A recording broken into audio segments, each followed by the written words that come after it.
Thank you. Yes. Well, good morning to everyone. Thank you for joining us. I'm very happy to be here in Greece with you to talk about science in general and specifically in Wolfram language. If you have any questions at any moment, just please feel free to say, Mario, I have a question. Just tell me, okay?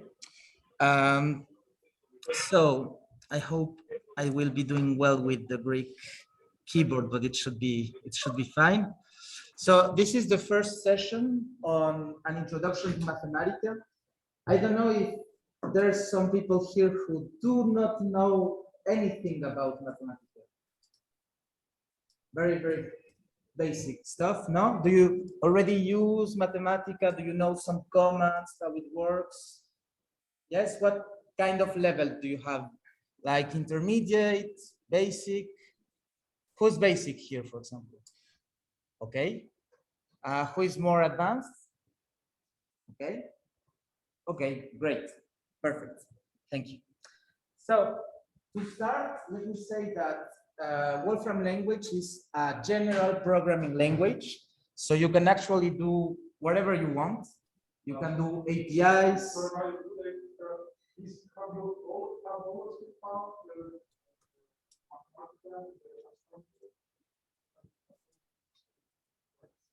Thank you. You can do APIs, you can analyze weather data, you can do genetics, you can do protein data, you can do physics. And I will try to show you in this introduction that you can actually do all that in the single notebook that I have here. Depending on your specialization, we can talk more on physics or economics or who is a physicist here? Okay, we have some physicists, mathematicians, good. Economists, no economists. And the other people, you are coming from which field? There, for example, I think. Or yeah, architecture and mechanical engineering. Okay, great. And the others is also engineering, maybe? In general, yes. Good, perfect. We will be adapted to that. Okay, so the first start, you already know, is a notebook. So they are essentially two types of programming in Wolfram language. You can do a script, a traditional script where you have your code lines, and you can execute that script using the terminal, okay? So this is maybe a not so known way to execute a program in Mathematica, but you actually can. You are not limited to notebooks. You can use the script. And here you have, for example, IntelliG, maybe you know that. And we have a Wolfram plugin where you can actually use this IDE to program using a script. It works very fine and you can execute your code directly from the terminal, okay? And the more classical way is you use a notebook where you write some input and you get some answer back, okay? So the main thing is this is a notebook and actually you can select different options. Here I have the formatting option in the menu from the menu window. I like this one because I can select the type of cell I want to use directly. So for example, introduction to Mathematica. As you can see here, you have a little bracket, and this bracket is a cell. We call that a cell. You have different types of cells. This is a title cell, okay?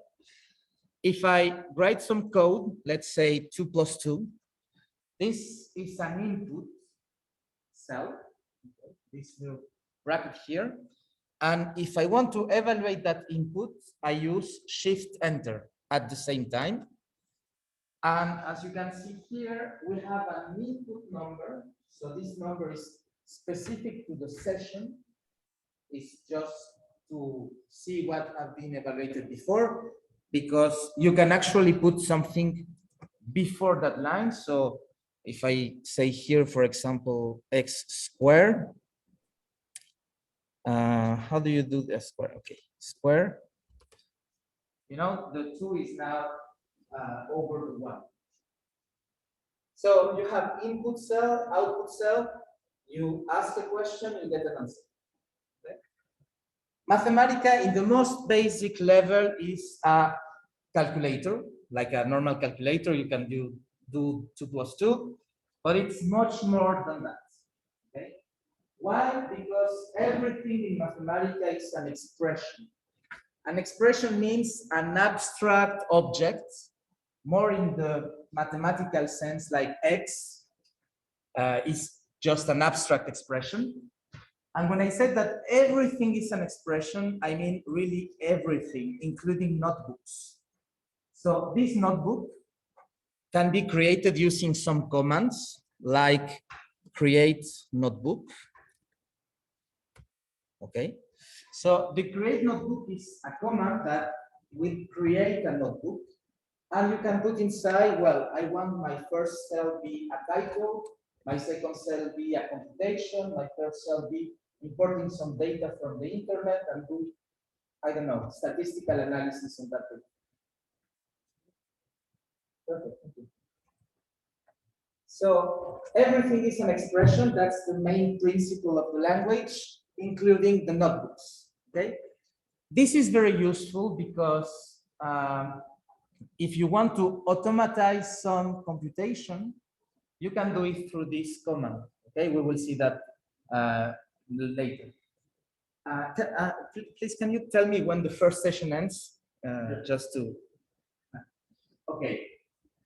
So create notebook is a command. Let's say you have never seen that command, and you want to know what this command do and how it works. Well, you can directly from here select the function and get help from the help page. That's one possibility. Another possibility is when you are typing the function, you get here a little I for information, and you can click directly on that little I to go to the same help page of the function. Okay. The documentation, the help guide is very, very well written. So normally in less than, let's say, 5 minutes, you should be able to find the answer to your question. Okay. So it's always presented in the same way. You have the name of the function, you have the syntax or different type of syntax, and then you have details and option, which is by default it is not expanded, and then you have the examples. So don't forget this detail and options cell because it's more advanced information, and sometimes you will get your answer from there. Okay, but by default it is not expanded. The first thing you will see then will be basic examples. Okay, so in this basic example from the create notebook function, you have an entry that says create a new empty notebook with create notebook. And when you evaluate that cell, and that's very useful, that means that you can actually test the help page on the help page. If I do shift enter, you see that evaluating this function, I get a new notebook that has been created. Okay. Well, that's the help page. Let's try another function to see what the help page is organized. Let's say complex function 3D. I don't know if you like complex analysis, but it's a really nice field. Complex function 3D. It's not. Excuse me, may I interrupt a minute? Complex plot 3D. Excuse me, can you hear me? The help page, you have some details and options here, and directly you have some examples. Okay, so here you can see a 3D function. So in a Mathematica notebook, you can do several types of computation. You can do numeric computation.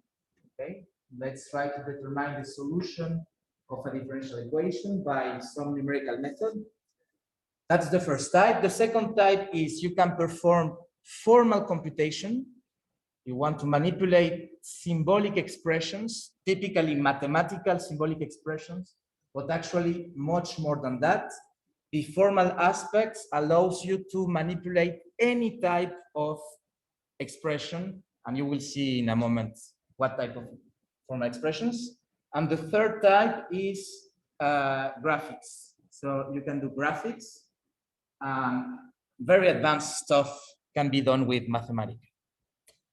Okay, so as you can see from this syntax, we have special coloring. So everything in your code will have some coloring.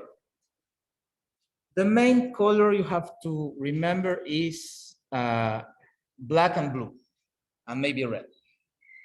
When something is black, it means that Mathematica knows what that particular expression means. For example, here, 2 plus 2 is in black. So that is something all directly understandable by the system. Instead, x squared, x is blue. Okay, so that means that x is an expression, a symbol that doesn't have a value or nothing known about x. Okay, we can call that a free variable. When you're typing, yes. You have to share the screen. Oh, we are very sorry here that you do not see the desktop. Thank you. Don't worry, you didn't lose anything important. Yeah, so when you type something, if the name of what you are typing is known, then it's black. If not, it's blue, okay? So in this way, you can verify if you are misspelling some function, okay? For example, if I say plot, I see that this function is in blue, so it is not the correct syntax. The correct syntax is with a capital letter, okay? Plot. And that's another principle of the language. Every single function of the language starts with a capital letter. And if it's a composed word, for example, complex plot, you have 2 words, then we use the camel case typography. That means that each word begins with a capital letter. So it's like a camel with 2, things. Yeah, so that's the camel case convention. You can use numbers in your functions if you want, like, I don't know, if I invent myself a function, I can call it my function. Typically, we use the semi-camel case to distinguish your functions from the functions, system's functions. It is preferable to start your functions with a small letter. And what else? I think that's all. Yeah. So that's the second principle. The third principle of the system is that, so the first one is everything is an expression. The second one is we use camel case. The third one, very important, is that it is a multi-paradigm programming language, like several ones. But that means that you can select the paradigm, the programming paradigm you want to do your code. I don't know if you know what I mean, but you have, for example, object-oriented programming. That's a particular paradigm.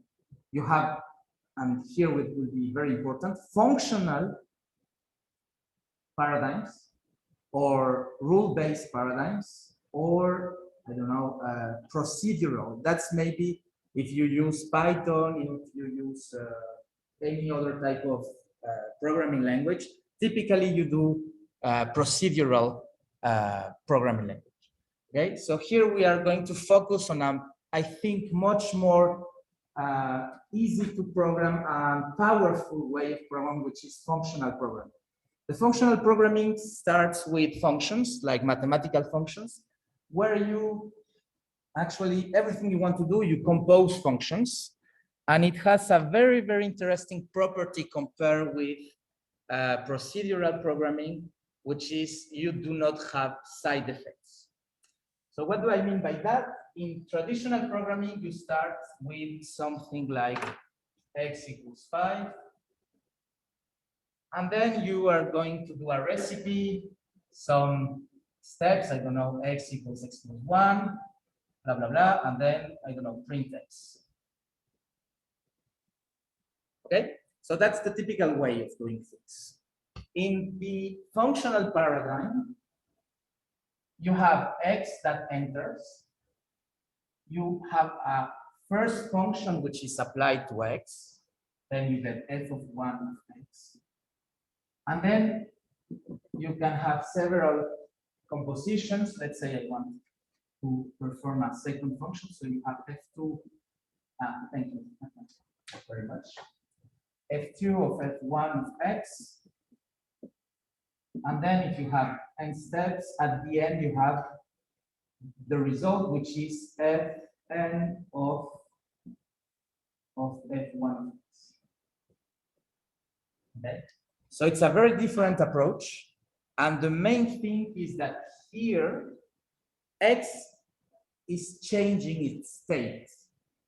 So you're transforming x, okay, from here to here. For example, here x was 5, now x is the ancient value of x plus 1, so 6. X is changing. Here, x is not changing. You are just performing composition of functions, okay? The main thing is you don't have side effects. Side effect is a bad thing. Essentially, you have changed the value of x here, but x appears in another expression, so it will change its value too. And you don't want that normally, except if you want to do it. Okay, so let me give an example here. Let's say I have the function current image. Okay, current image.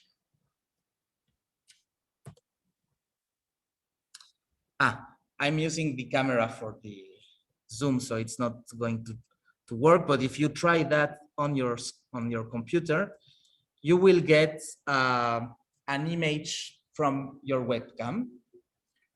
I'm going to select an image from the net. I like cats, so I don't know if you like cats. Yeah, let's say I take this. I copy directly from the internet and paste it directly into the notebook. So this is, let's imagine the result of current image. Now I'm going to perform a first operation. Let's say image rotates. Image rotate of this image by pi over 2. Okay, so I get my x. First function, rotate the image. Now perform a second operation. Maybe color negate the function. So color negate the function here.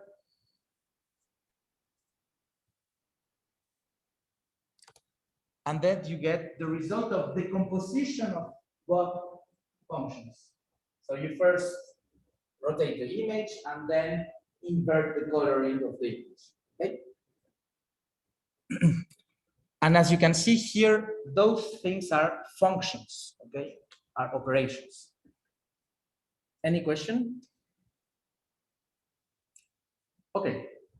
So as you understood already, the main thing in Mathematica, well, one of the main things is to understand how functions works, how to define functions, how to compose functions, well, that's easy. and then everything follows up from there. Okay. Let me give you an example, a basic example. If you want to define a function, let's call this function f. You say, okay, I will define a function f that will take as an argument x, and it will return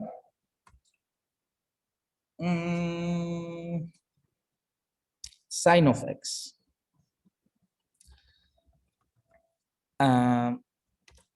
Okay, so this is the typical syntax you need to use to define your own function.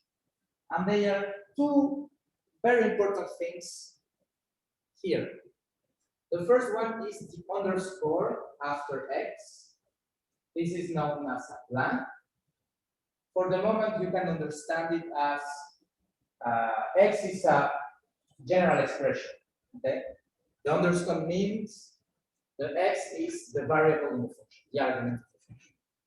Then the second important thing defining a function is the column, dots. Okay, that means that this will be a delayed evaluation. We are going to see right now what that means. So that's the way of defining a function. You can define, of course, function of several variables. Let's say g of omega. Okay. If you want to write a Greek letter, you use the escape key, then the first letter of the Latin alphabet, and then escape again, and you get omega. Okay. So I'm going to define a function of two variables, g of omega and x, and then this will be sine of omega times x. Okay, so this is a function of two variables. Now, let's try to do some basic things with that. Maybe you want to plot the function.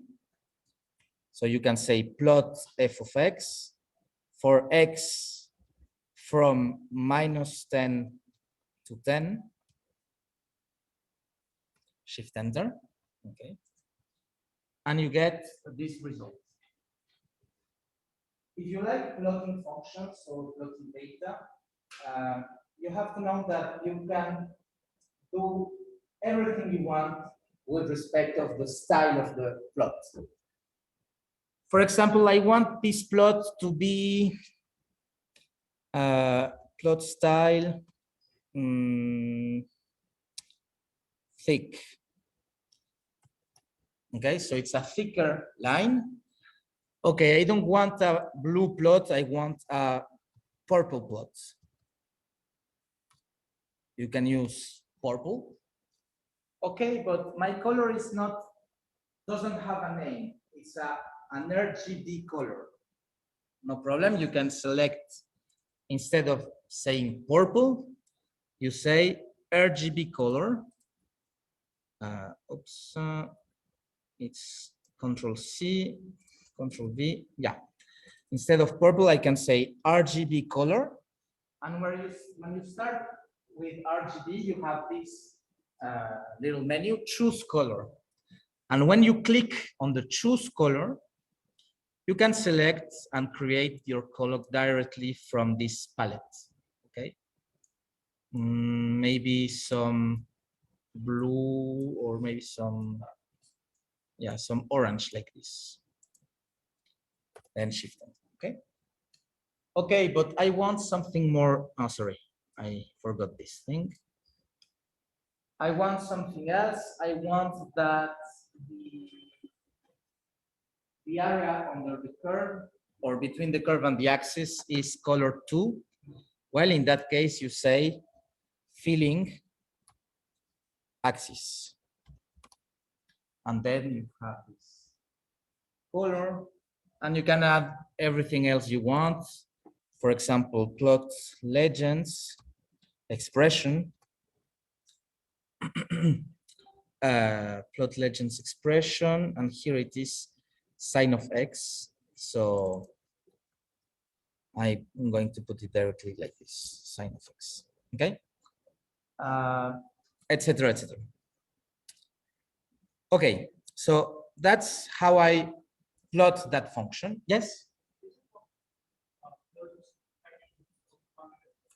Yes, it is possible. Do you want, for example, what for example, the positive part is red, the negative part is blue? Yes, you can do that. I'm going to show you. Let's say I will be in your place, so I don't know how to do it. So the main, your first reaction is to go and see the help page. So I'm going to do that. I go to see the help page of plot, and I go down to see what it is possible to do. Scope in general, you have different type of subjects like sampling, presentation. Our answer will be in an option.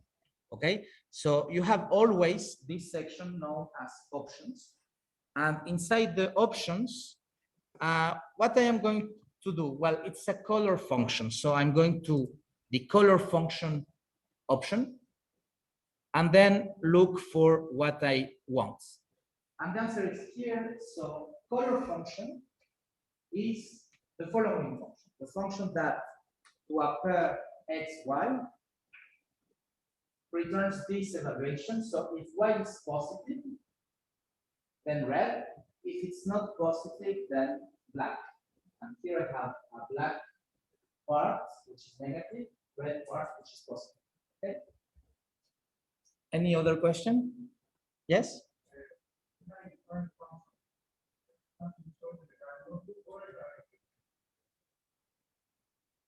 Okay. So the question is how I can store a function in order to use it again when I open a new notebook. Well, there are two possible answers to that question. If it's a function that you define for a specific calculation, you can be interested in put it on that on a package. If you put that on a package, then you can put the package. Well, let me see if it's easy from this computer because it's not mine to see. Well, I will show you later on my computer, but the basic answer is, if you have a function that you want to use every single time you open Mathematica, then you can put that specific function into a file, and that file into an initialization part. And every time you open Mathematica, you will have this function already evaluated. So that's the fair answer. But let's say you don't want a function to be stored, but instead data to be automatically uploaded in your notebook, in the RAM memory. Well, in that case, you can do something that is called a dump save. Dump save allows you to store that information into a .mx file. So the next time you open your notebook and you want to charge that data into the RAM, you just do this syntax, less the name of the data .mx, and it automatically loads the data in the memory. Okay. So dump save and the initialization file. Now let's talk about dynamics. Okay, I have this function, I know how to plot it, but I want to see what's the influence of a parameter into the function. Here, omega. Omega in physics, this is a frequency up to a factor 2 pi. So I'm going to take again this line of code, but instead of talking about f, I'm going to talk about g. So g takes two parameters, omega and x. Now, if I evaluate this right now, it's not going to work because plot is a function that needs to evaluate numerically a function, but omega is a symbol, an abstract symbol. So it's not going to work directly like this. What I'm going to do is to add another very important function that I am sure if you don't know the function, you will love it, which is manipulate. Manipulate allows you to manipulate an expression like this one. And then I'm going to say, well, I want to manipulate that expression for omega that goes from 1 to 10.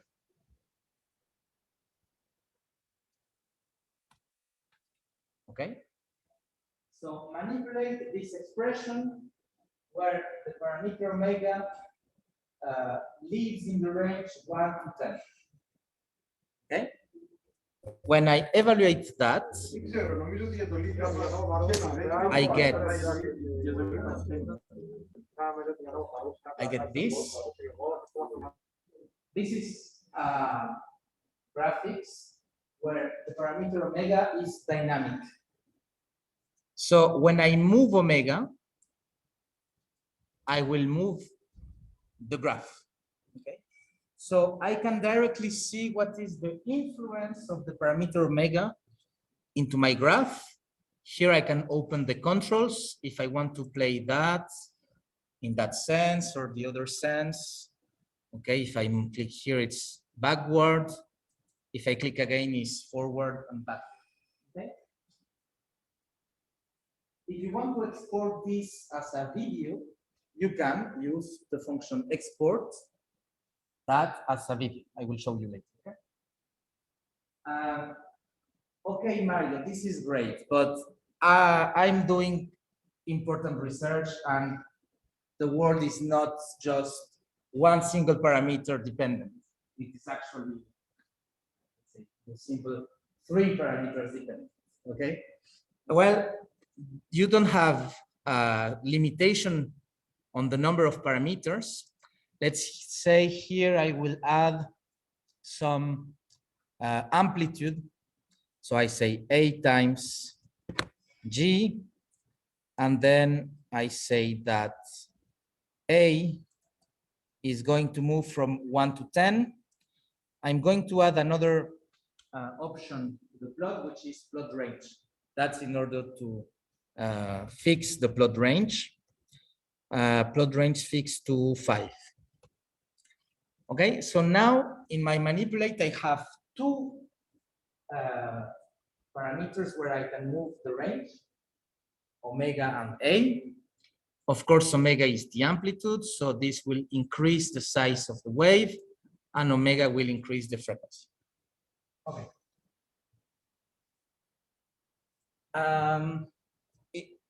You are some physicists here, so of course this has a physical interpretation in terms of sound waves, in terms of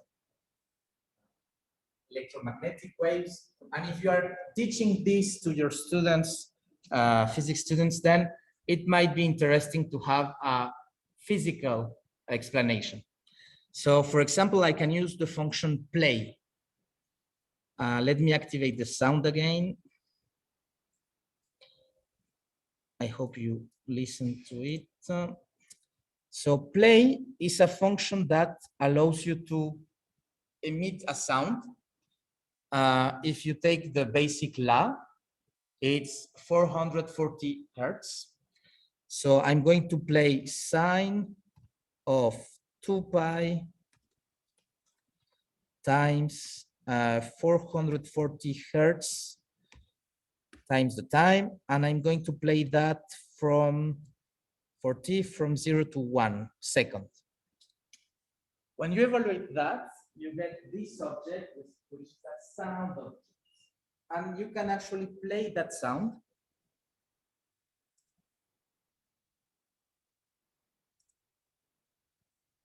Okay, it's not working here. Why it's not working?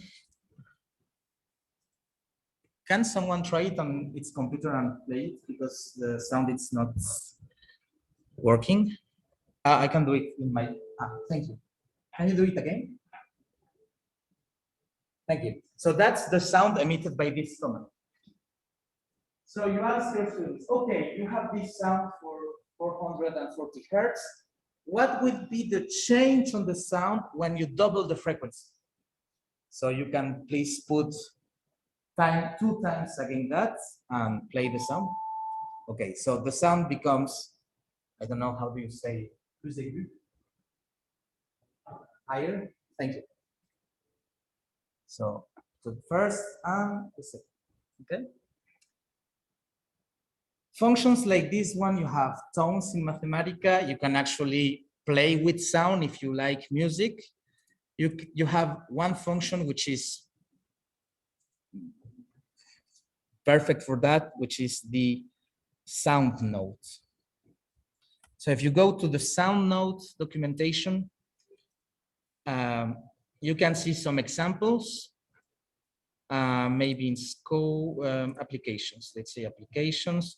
We can, for example, evaluate this one, generate a sequence of random notes, or this one, which is very nice. And you will get some music. Okay. This idea is applied to everything else. If you have something about you want to work with something in a computational way, you can do it in the language. And maybe you can see that from history, because a lot of different fields in science, in a broad sense, have become computational. For example, you have today computational archaeology. You have today computational biology, computational physics, computational X for X, whatever, okay? It is an interesting thing in history because you can use the power of computation to go further in every field you are studying. It can be economics or wherever, okay? Perfect. So that's for the notion of manipulate. This function is very nice and you can use it to manipulate anything. For example, I can manipulate the expansion of a plus b power n. So a plus b power n, power is here, can be expanded using the classical Newton's formula, but here I'm going to use the manipulate function. So if in your manipulate function you use this notation, this is the first index, the last index, and the step. So step 1 by 1, because this is an integer power. So if you have a plus b power 2, you get a squared plus b squared plus 2 times ab. And you can move on for any power, okay? You can do this for integrals, you can do this for wherever you want. Manipulate the thing you want to manipulate and the parameters list, and everything follows from that. Okay.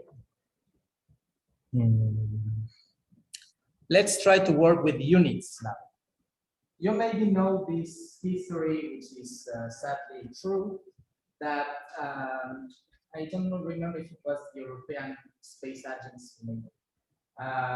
There was a rocket that actually was destroyed because some teams were working using imperial system units, and the other team was using the international system units.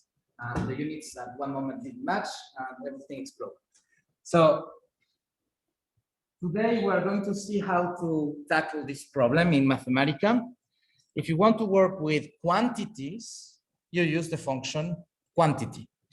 So let's say I want to create some quantity, maybe 10 meters, yeah, let's say 9.81 meters per second square. So this is the acceleration g.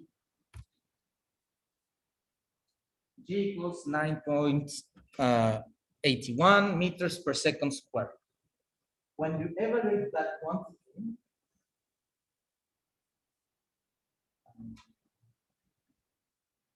what happens here?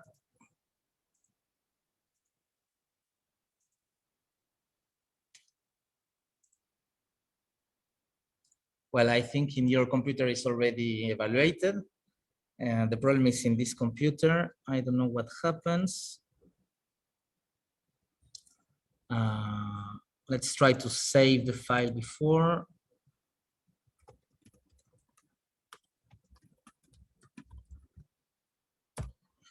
And let's close the notebook. I'm sorry, this is not my computer, so I don't know how to stop it. Ah, perfect. For Squid, now open Mathematica again.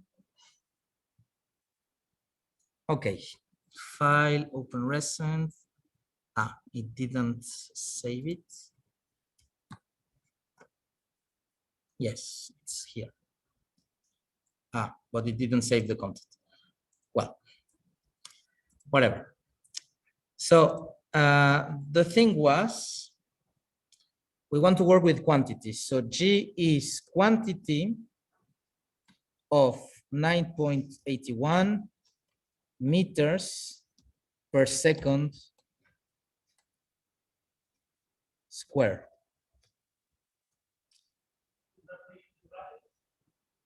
No, it's, yeah, thank you. Per second square. And you get this. So as you can see, it's a little bit gray. It's gray, it's not black, it's gray. That means that this is a quantity. Now, you can add different quantities together. So this is an acceleration. I can consider another type of acceleration, g, which is the universal constant. And I can define my quantities from the value, or I can define my quantities from the knowledge base of Wolfram. So here, if you start a line, you can just put an equal sign. And when you put an equal sign at the beginning of a new line, you will get this orange equal sign. What does that mean? That means that here, I do not need to know the syntax of Mathematica. I will create a free input language, free language input value. Yes?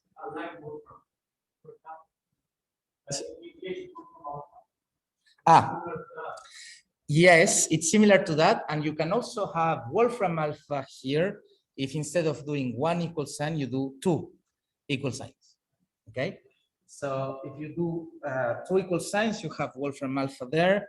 Let's say we want to integrate a function that can be integrated by parts, x times exponential of x. Exponential of x. Then you say enter. And here, of course, you need access to internet. You will get the Wolfram Alpha answer directly into your notebook. And one thing that students love is the step-by-step solution.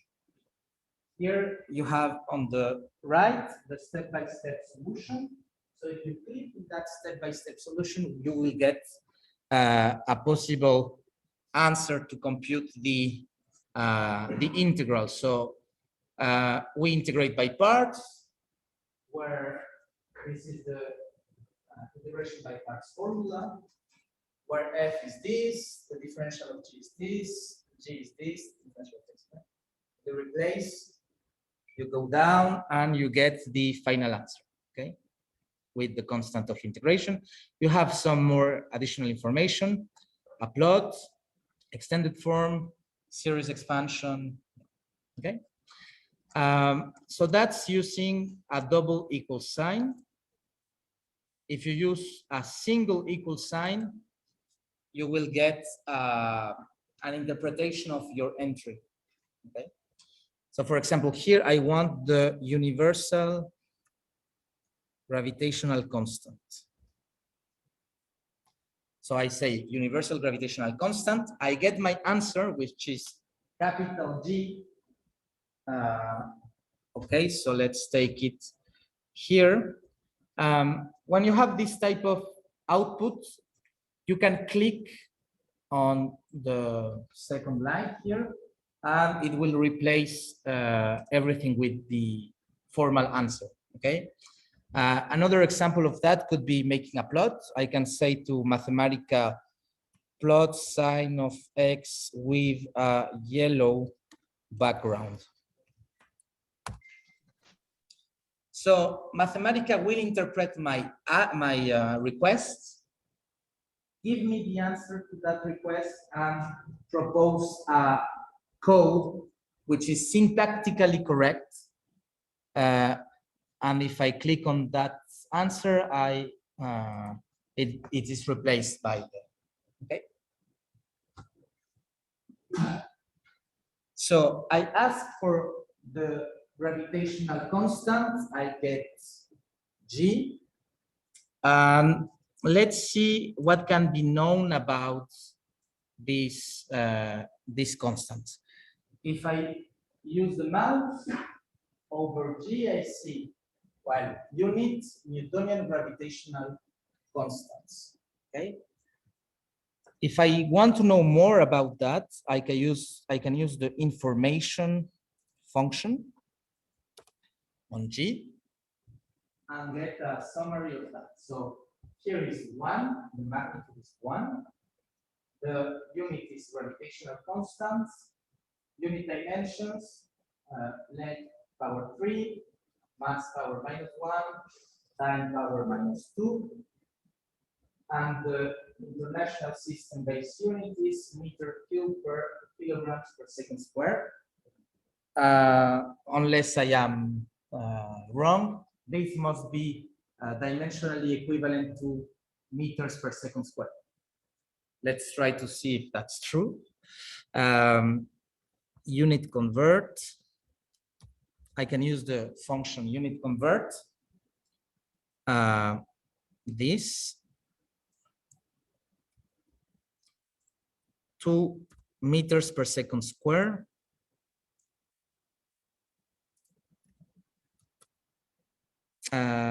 Okay, are incompatible units. Maybe I say something wrong.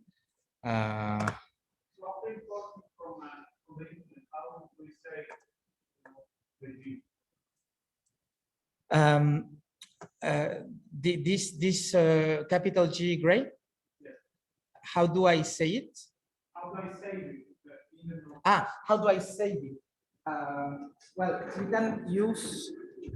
Well, it's already stored at this moment in the notebook, but if you want to store it for later use, that's right? No, but it's not recognized right now. I am? In which sense it's not recognizing? Yeah, it's a blue letter. But it is gray like this? That means, okay. The small.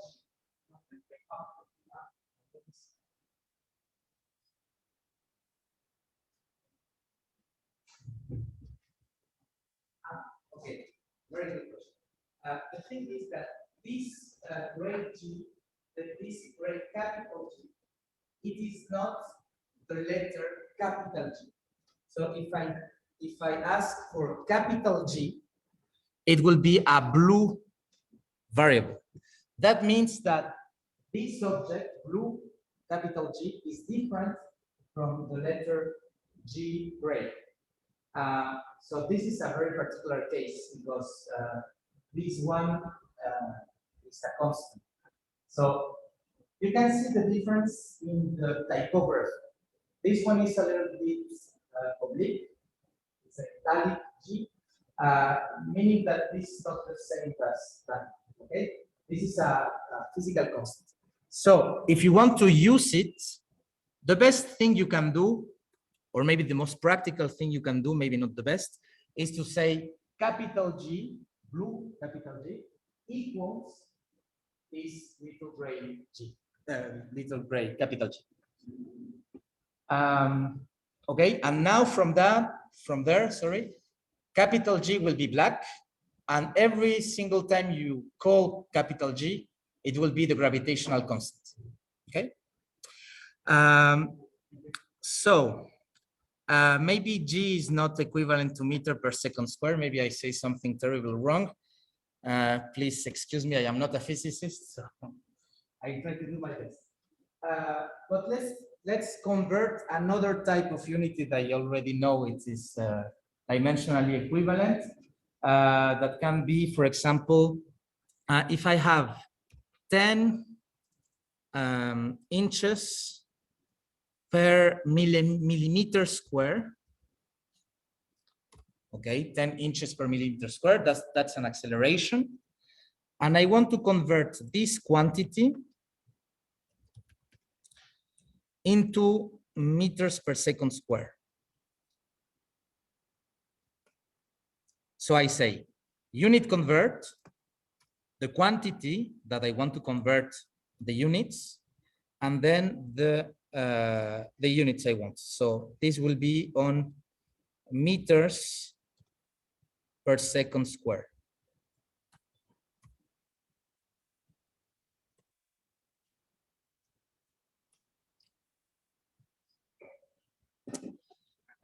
Okay, maybe I'm doing something wrong from the syntactic point of view. Inches per, millimeters is not a time, milliseconds. There. Oof.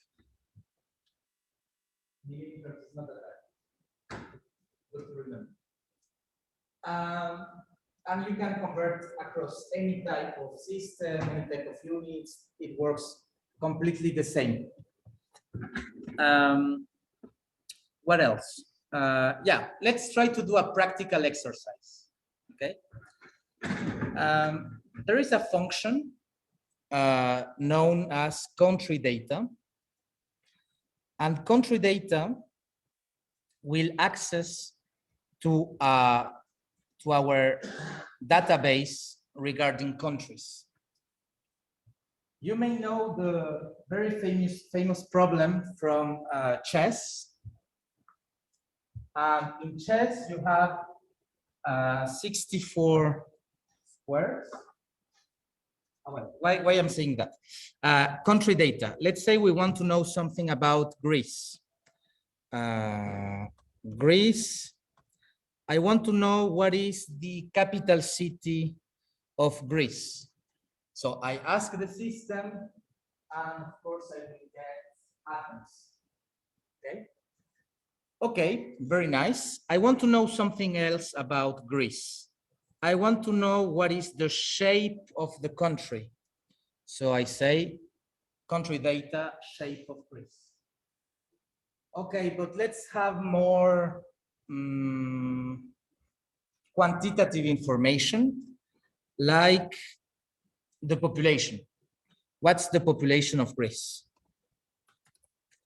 So it is 10 millions, 423. Okay. And what is important here is that this is gray, meaning that this is a unit, a quantity. People is a quantity. And before I forgot, okay, Mario, this is very nice. You can do physics, you can do chemistry, but I am an economist. I work with units that do not exist in the nature. I work with, I don't know, children per school, units. How can I work with that? Well, you can use something which is known as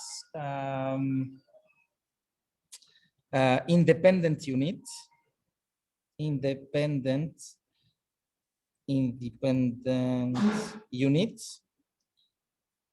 And independent unit you can define wherever you want. So I say children per school. Okay, and this will create a unit, and I can define a quantity. So let's say quantity of 100 children per school.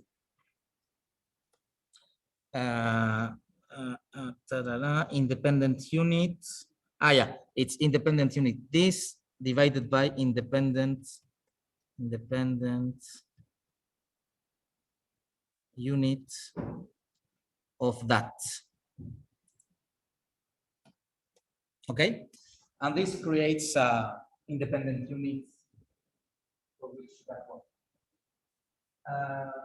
Okay, so coming back to chess, let's try to do for you a practical exercise. So you may know this story. It was in India, I think. You have the king of India who was very sad because his son was dead during the war. There was a gentleman who come to see the king and say, King, my king, I know you are very sad because you lost your son. I create this game, the chess game, to honor the memory of your son. Please take it as a gift. So the king really loved this game and proposed to the gentleman to pay him back with whatever he wants. And he proposed gold, he proposed some lands, whatever. And the gentleman says, I want to rise as remuneration. And I want to rise in a very specific manner. My game, the chess, has 64 squares.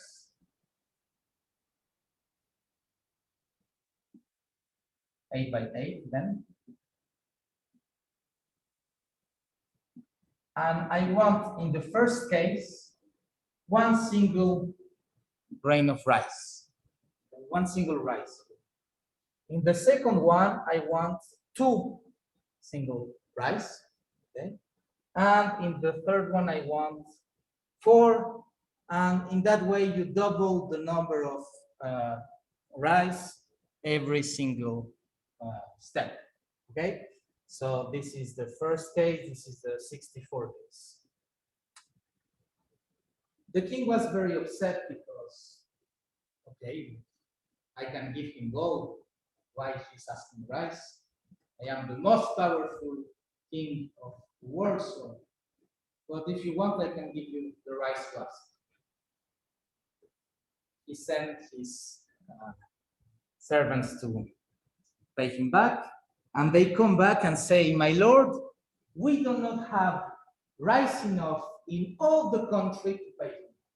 So what I'm proposing to you as an exercise is, let's imagine this person needs to put, the king needs to put all the rice to pay the guy in the surface of Greece. What will be the height of that amount of rice if the king was paying him back? Okay, so just to remind you maybe some basic formulas, I don't know. If you have a volume, let's say you have a volume like this, it's not necessarily as cube, it can be anything, any shape, strange. You have the basis here, B. You have the height here, which is our unknown. Okay. The volume of something like this. So this is the Greece surface S. B. Okay, it's the same surface of Greece. And the volume is the basis times the height. And you need an experimental information. The experimental information is that if you have 1 centimeter cube of rice, then you have 35 rice. Okay, 35 small pieces of rice. Of course, this experimental data can vary if you like basmati rice. So what will be the height of the amount of rice? So here you have 1, 2, 4. So you have to compute the sum. So that's a keyword of Mathematica, sum of that amount of rice, knowing that in 1 volume of 1 centimeter cube, you have 35 rice. and this is the formula from volume, and you are looking for h. This is our unknown. Okay. You can use sum, you can use country data to know what is the surface of Greece. You will use, of course, quantity and probably unit converts. Okay, let's give 10 minutes. And if you have specific questions, just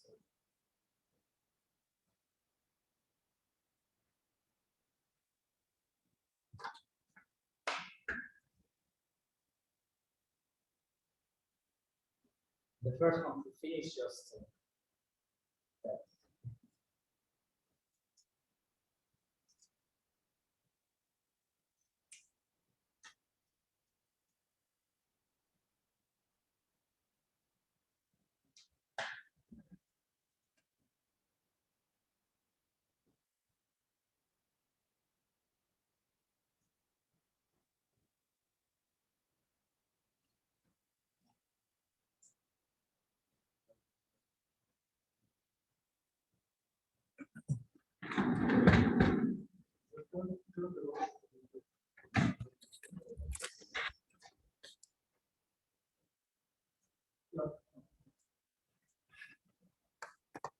Is it good enough?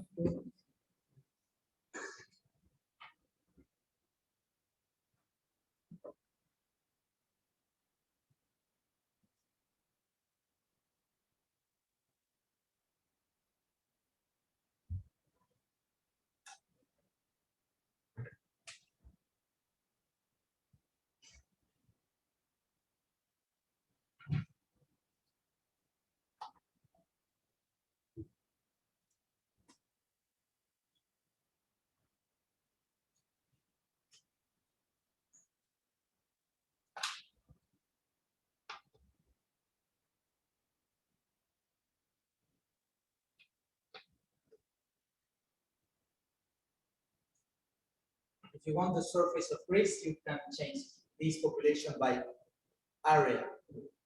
A-R-A-E. Area. Area.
Maybe I can help someone if they have questions before giving the answer. Anyone needs help? What exercise? incomprehensible? None of them.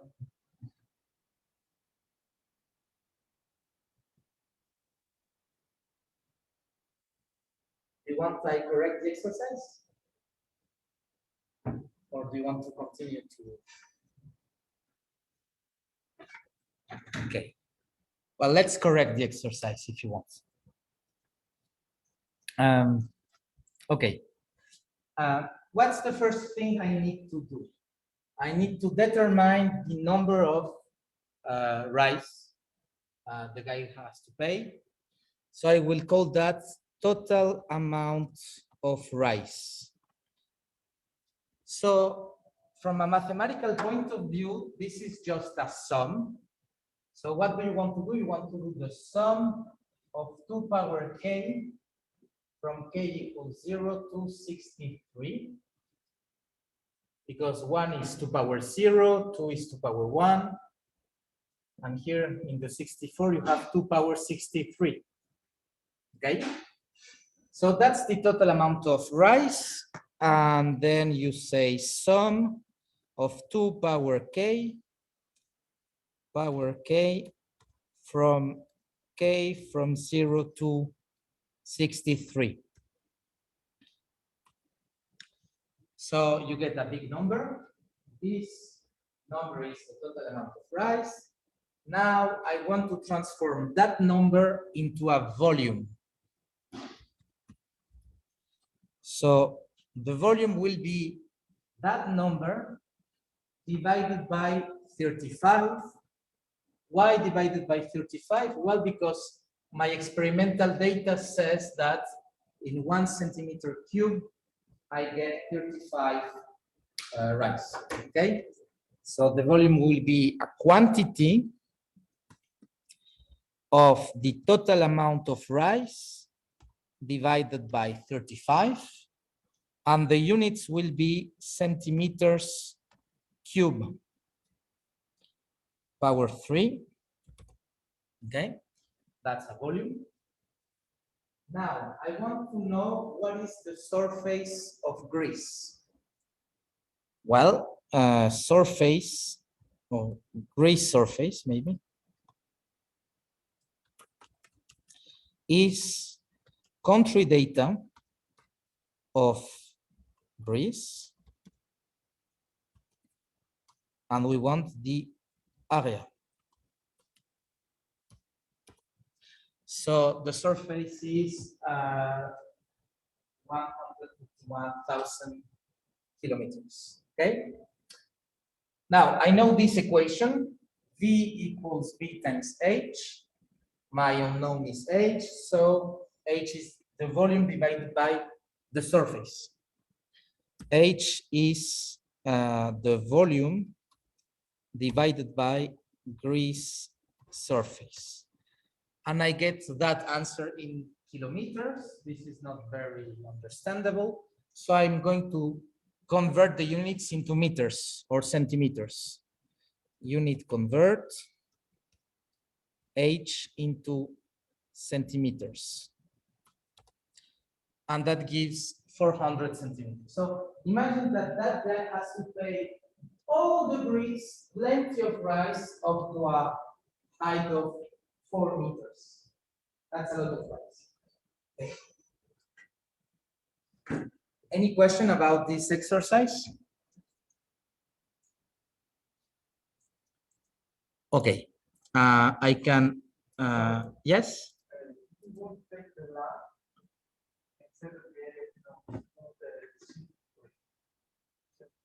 Sorry, can you take the land area and not just the area? Because I use this function, right? Yes, you can just take, it will be higher. Yeah, if you take the land area, that means the surface that is only available to produce rice. Yes, you can use that also. It's a good remark. Thank you. Okay, can maybe someone just to tell us what type of thing do you want to know before leaving the session? let's say if you came here, maybe you had in mind something you wanted to know. Is someone who has an idea of, oh, Mario, I want to know how to do that thing. Yes.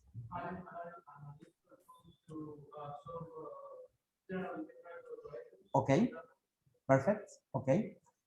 We have just a session on that just after. Are you going to stay after? Yes. I will answer to that question in the next session. Yes.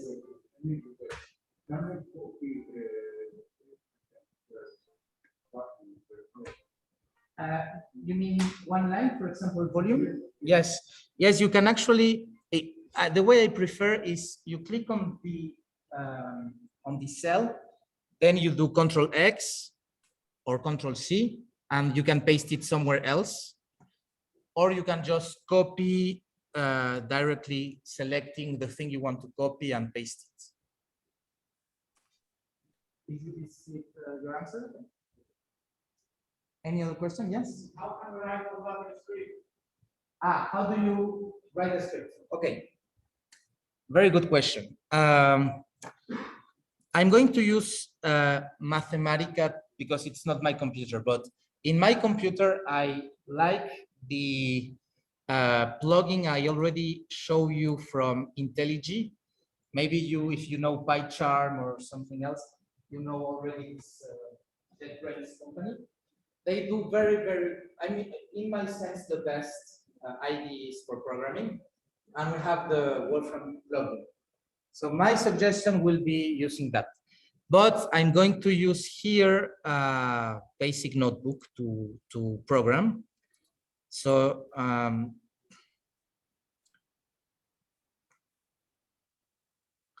from this menu, which is File, Package, Script, Wolfram Script, you can create a scripting notebook like this. Like this, okay? As you can see, the green line there has the typical code to say to Bash that this will be a Mathematica or a Wolfram language script. Then you can simply write everything. I will solve the same problem we already solved, but using a script. So I say total amount of rice is the sum of 2 power k from k equals 0 to 63. Okay. Then I get, then semicolon at the end. Maybe I forgot to say that. Semicolon at the end means that you're going to want to see the output. Okay. It's a classical way in programming. Total amount of rice is that. Surface, grease surface is country data.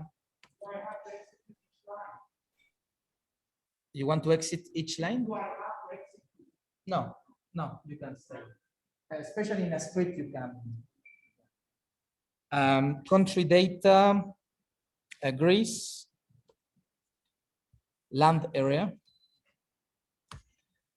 Then I want the volume. I forgot to compute the volume. Volume is quantity of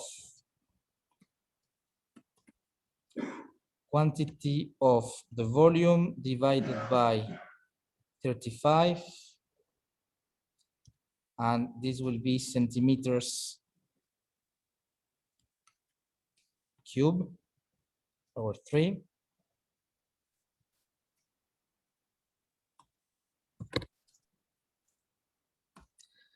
And then the height will be the volume divided by the surface, the gray surface. And we want to have that into, I'm going to say print unit convert of h into meters. Okay. Maybe I can just to show you, answer equals this, and then print answer.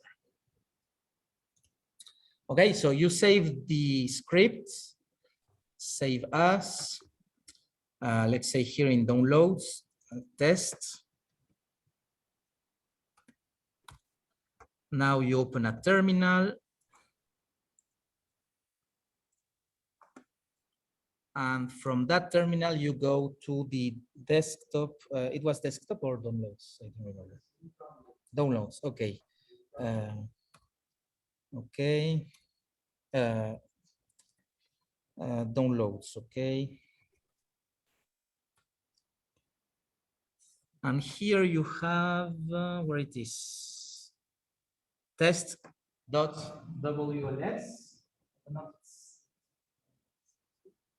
Here. Maybe I can turn off the light because the background is.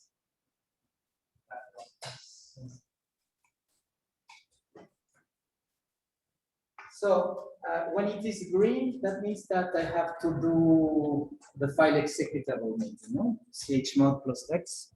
Well, chmod plus X. A plus X. Like this. Test dot Wolfram language script. And now I can run it directly from here. You only have to say Wolfram script and then test dot Wolfram language script.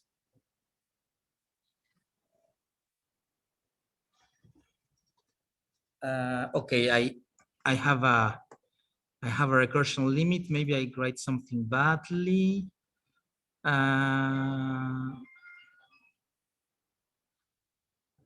Total amount of rice, blah, blah, blah, volume. Yeah, here is not volume, it's total amount of rice. Obviously, it was not going to work. Now I come back to the terminal and do it again, Wolfram script. And I should get the answer there. So I get one, more up to this. I get the answer 4 meters. Okay. So obviously, if you are working with a huge program, the best thing to do is to, I don't know, if you are computing the energy of, I don't know, quantum system with a lot of computation time, then the best is to do that. And actually, we have solutions if you are doing high performance computing, you know, in a supercomputer thing. You can exploit also the parallelization of the code. You can use GPU, for example, CUDA GPU, if you want to do machine learning and this kind of stuff. But that's the way we. What other languages does Wolfram language follow? Here? No. In general? Yes, we don't have Fortran, the interaction with Fortran, but we can interact with Python, Julia, R, Java. I will show you how to, a way of doing that. If you select, let's say, insert, format, style, style, external language. When you select external language, you have to install an additional thing. But you can write Python code here directly. And you can select this icon if you want to change the language you want to interface with. You have Pay, you have Julia, you have Ruby, Shell. Okay.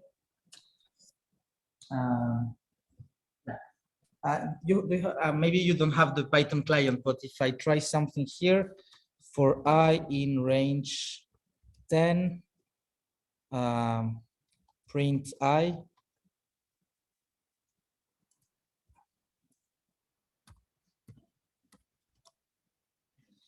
It's probably not going to work, or maybe yes, I don't know.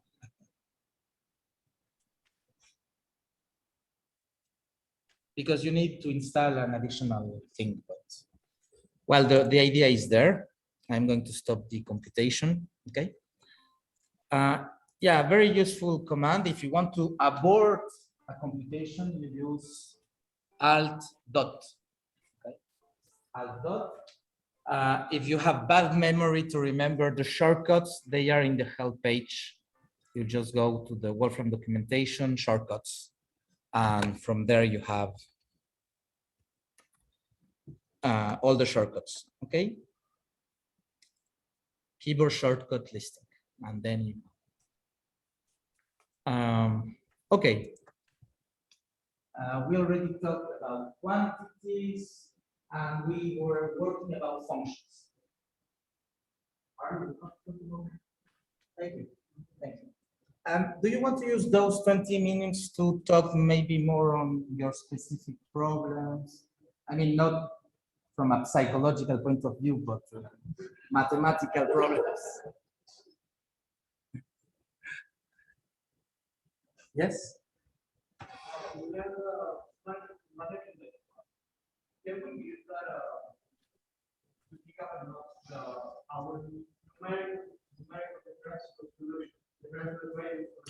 Yes. For example,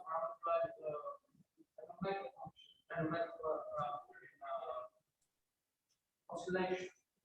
Let's do that. I love that type of things. My specialty actually is differential equations. So I love that. Let's do some differential equations. Yeah, let's take a simple example from biology. I don't know if you like biology or actually ecology, but this is a very classical example. And it's nice because there are a lot of parameters inside. So let's say you are trying to study the evolution of a population over time, where you have foxes and you have rabbits. If you have a lot of rabbits at T0 and you have a few foxes, obviously foxes eat rabbits. Let's assume that there's enough grass, limited grass for the rabbits. What will happen? Well, the foxes will eat the rabbits, so the population of rabbits will decrease. And then the population of foxes, because there's a lot of food available, will increase. But there is a moment where there's too many foxes and not enough rabbits, and the population of foxes, instead of continuing to grow, will start to decrease. But when the population of foxes is lower enough, the rabbits can start to grow again, and then repeat this process over time. Well, associated to this phenomenon, you have a system of differential equations. Let's call X the population of rabbits and Y the population of foxes. So the derivative of X is the change of variation of the population of rabbits and foxes over the time. So this is rabbit,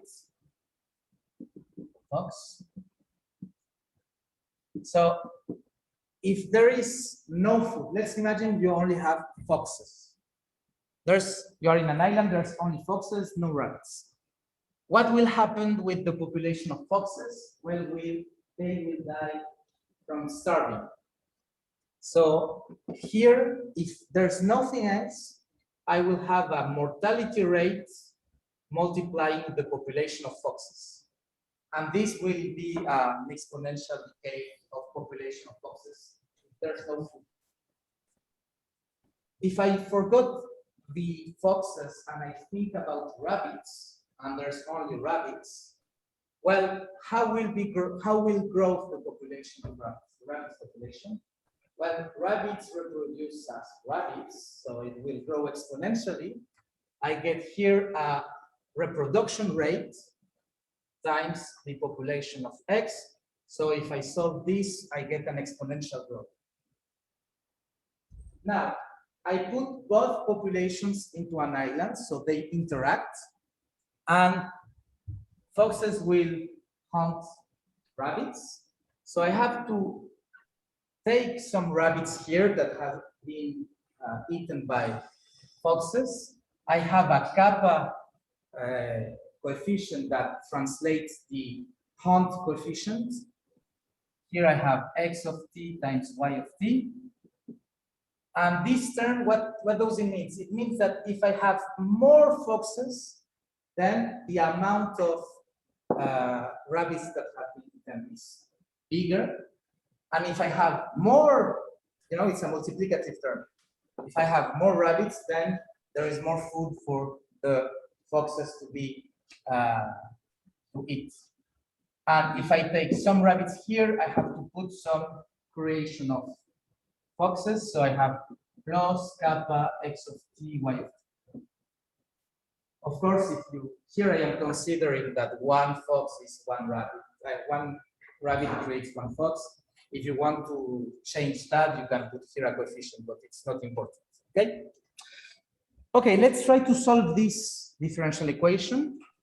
The thing here is I have 3 parameters. I have rho, I have kappa, I have mu. They are parameters. Okay? So what I'm going to do here is to use the function ndSolve parametric ndSolve value. We are going to see that in the next session, but you have a differential equation, so you use dSolve for differential solve, and because I'm going to this numerically, and parametric because I have parameters here. Okay. Well, my model will be parametric ndSolve. You have to list the differential equations. X prime of t double equals the reproduction rate rho times x of t minus kappa times x of t y of t. Then the second equation is y prime of t equals minus, because it's a death rate, mu, or me, I don't know how to pronounce it correctly, times y of t plus kappa, well, I will copy just this as the question before. I copy paste. Now, yes?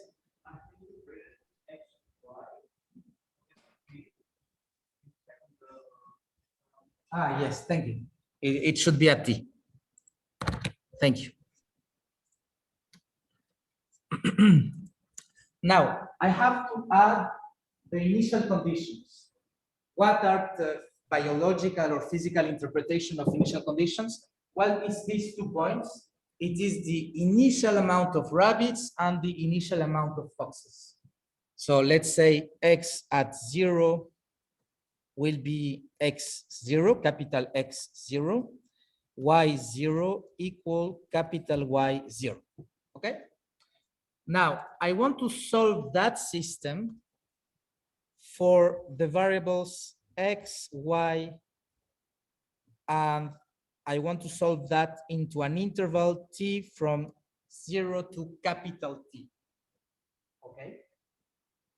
So this function says, solve this parametric differential system where you have those initial conditions, those are unknown functions, and the time of resolution will be 0 to capital T.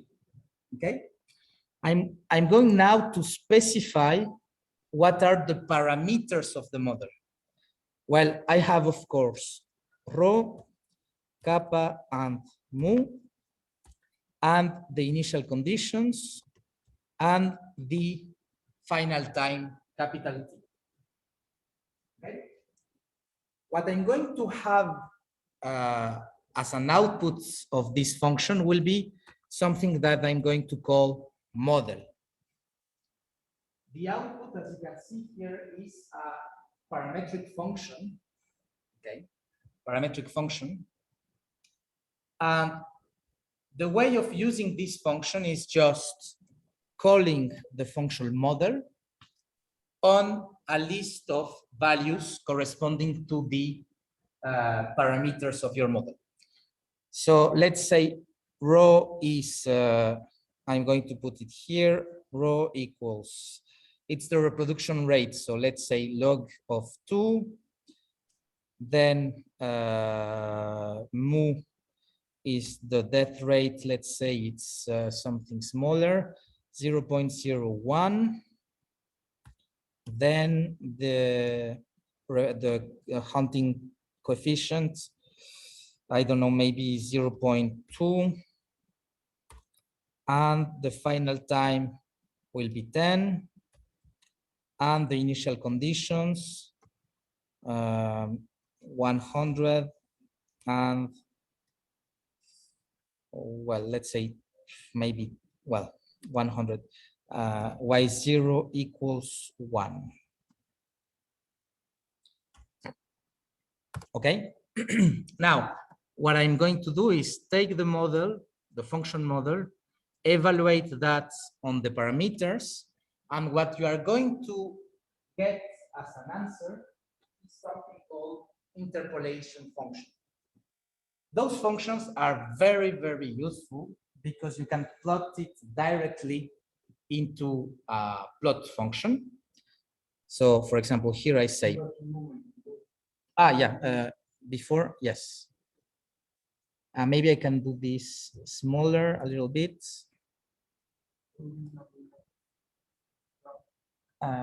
Do it smaller.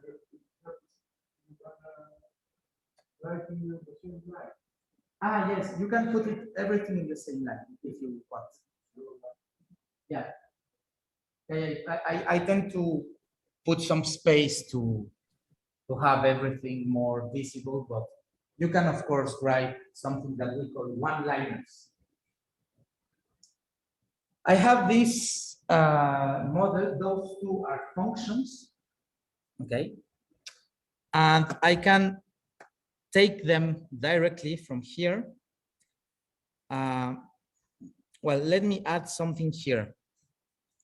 You will understand why I add that later. Sorry. Clear my parameters. Now, model is this. The parameters are that, and the model is this. Now, I can use the plot function directly, plot for t from 0 to capital T.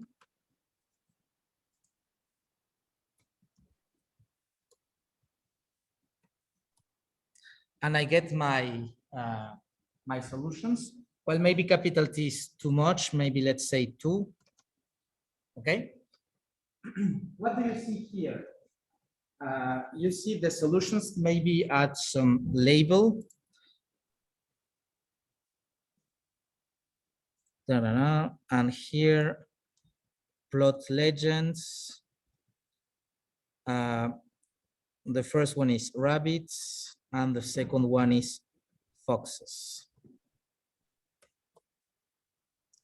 So as you can see from the solution of the differential system, in this particular case, that means that for this particular coefficient and this particular initial condition, I get this solution. That means the rabbits, the population has gone. Since the population has gone, the population of foxes increased. And from here, it starts slowly to decrease up to the moment it is slow enough to make growing the rabbits again. Now, the question was, how can I use manipulate with this type of things? Well, in the same manner as before, I take this output of the plot and I add a manipulate function, and I'm going to say that a list of parameters. I'm just going to vary row and kappa nu. So I say that row starts from 0.01 up to 0.2 by 0.001. And then the same thing for kappa, starts from 0.01 to 0.2 to 0.001. And then mu finally from 0.01 to 0.2 to 2. And there you go. You have this model where you can vary the parameters to see more or less the shape you want. If we increase we can also increase the time. That should be a good thing. And here, let's say t starts from 1 to 100 by 1. Okay, so I increase time and I can change the values of my parameters. Also, I have to add to the plot, maybe the plot range. Plot range equals 100. Well, and then if you have enough of the hunting rate, well, you can see what is the influence of the parameters into the system. Okay. Another question? Is it clear?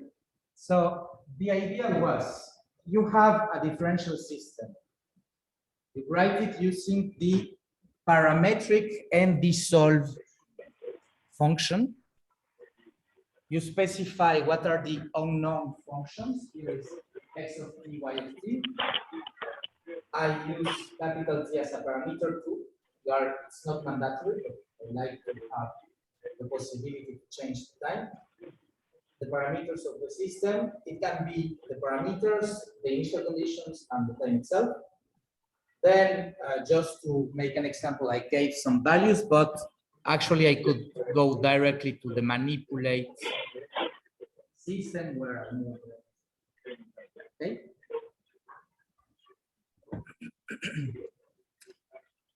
Do you have any other question or?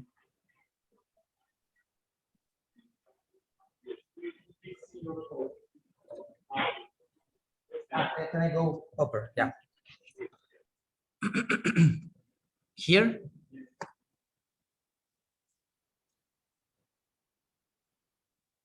So for this session, we didn't have notebooks. I want to do a freestyle session. For the next sessions, we have slides. Okay, so don't worry about. Yes.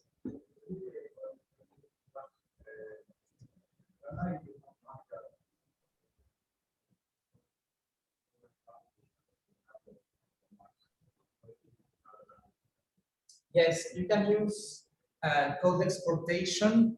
I know we can export in C. Let me check. Well, the first thing is you have well, it's a different answer, but so I will answer to the first question. It's target language.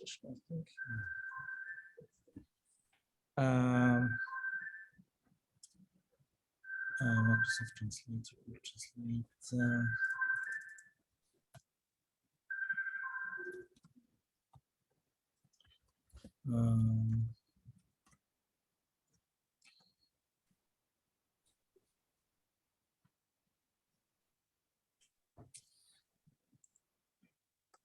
This is an example in C.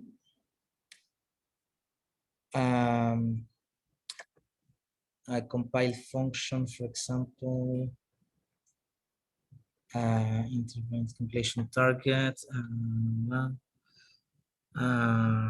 C code generation. Okay.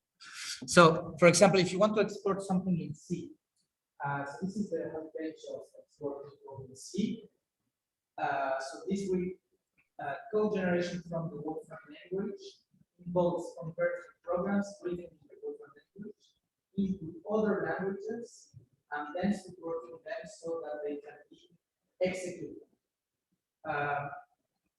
So you can export that in C.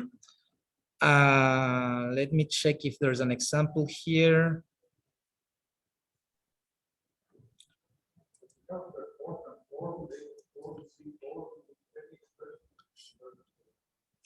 Yes, you can also use some functions which are maybe less powerful. For example, if you have a formula and you want to export it in TeX, LaTeX, you can use TeX form. And here, for example, if I have, let's say, an integrate of exponential of x, sine of x, from 0 to y. Let's say you have this formula and you want to export it as TeX. Then you can say TeX form. And you can do that for Fortran also. Okay. Fortran form. I studied Fortran many 2 years ago, so I don't remember, but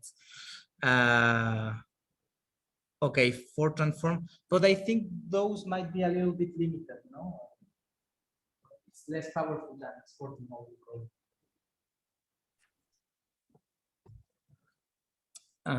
Yeah, it's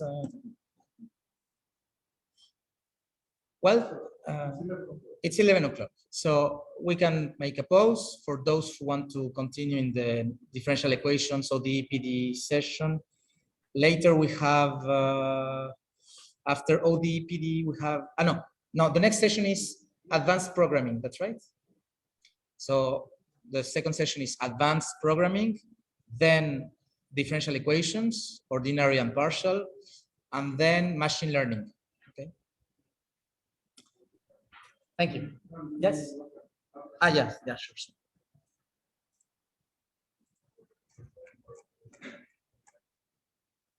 Here.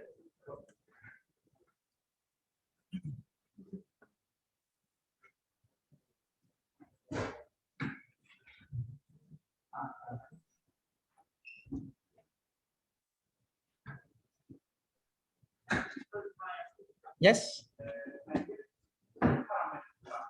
Yes.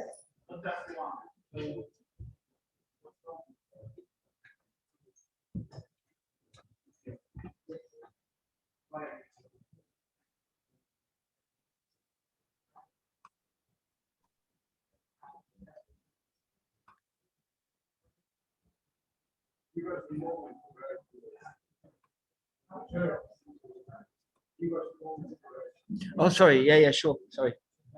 All right, no problem.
Has Mario left?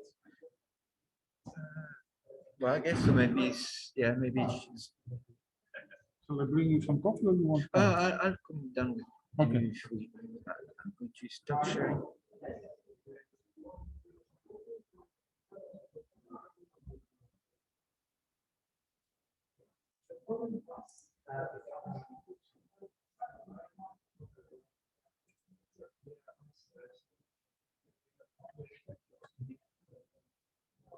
Okay, so we are going to have a break and then we will see you at 11:30. Okay? You will have to This start. person doesn't have to connect to the other. link. Yeah, you will have to connect to the other session, to the other link. Okay? Yeah, welcome, Chibo. Welcome, Chibo. Il reste là. Is he staying here? Okay. Il reste ici.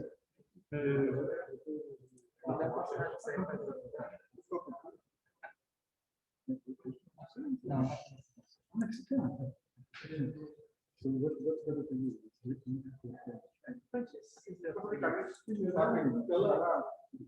Hi.